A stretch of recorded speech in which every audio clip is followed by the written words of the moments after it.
Rehefa eo ianao mazava ny aizimpito, manaloka ny foko,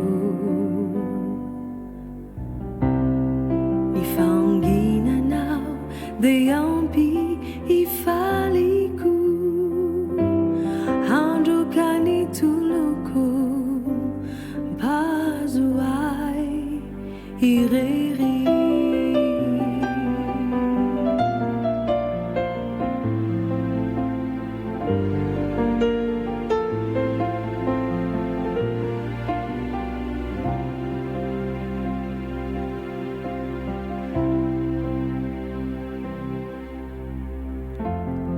Rehefa eo ianao tô feno ny fisiko sy ny rehetrarehetrako, mitopy masonao dia ampy hitsiki.